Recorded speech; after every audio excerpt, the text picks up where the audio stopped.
Elle apparut à l'aube du 21e jour, avant que ne commence le fracas des oiseaux et les jacasseries des singes hurleurs. La crinière rousse, tout embroussaillée, son petit dans la gueule. Un chiffon de fourrure, le corps bandé comme un arc et qui n'en menait pas large d'être promené ainsi par les routes, et de si bon matin encore, soupirant après la tanière où dormait son jumeau, la chaleur d'un gîte quitté à regret. Il avait bien tenté de lui résister, croyant à un jeu pour la guérir. Il gronda sourdement, puis grogna, feula, il cracha enfin. Comme ses manœuvres d'intimidation n'opéraient pas, la meilleure défense restant l'attaque, il finit par planter les aiguilles de ses dents dans la chair rose des babines. D'un revers de patte, sa mère l'envoya rouler dans la poussière, avant de l'attraper au col, pinçant entre ses mâchoires son bourrelet de peau.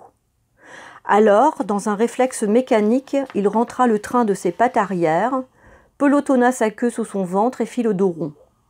Mais c'était bien mal connaître son espèce que d'y voir là de la résignation.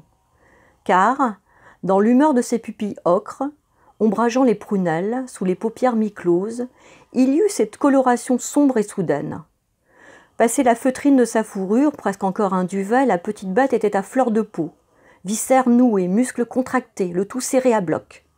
Si bien que ce n'était plus un nourrisson qu'elle tenait dans sa gueule, la mère, mais une boule d'airain, ne s'en doutant pas, ou, plus vraisemblablement, ne s'en souciant guère. Certes, le petit se tiendrait quoi, soumis à l'autorité maternelle, à la pression de ses mâchoires qu'on disait partout redoutables, du moins jusqu'au terme de la course. Ensuite, il se vengerait en s'attaquant au premier venu, à son frère s'il le retrouvait.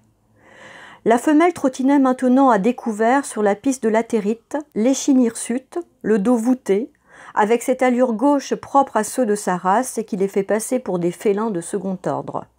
Charognard des terres arides, de mèche avec les vautours dont les cordons entourent leur festin, pestilence de la savane, fléau enfanté par les fétiches pour trouer la nuit de leur rire, cauchemar des enfants.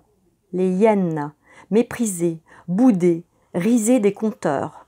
Étrangeté de la nature qui aura doté les femelles d'un phallus, clan soumis à la loi matriarcale d'un individu alpha, la femelle dominante.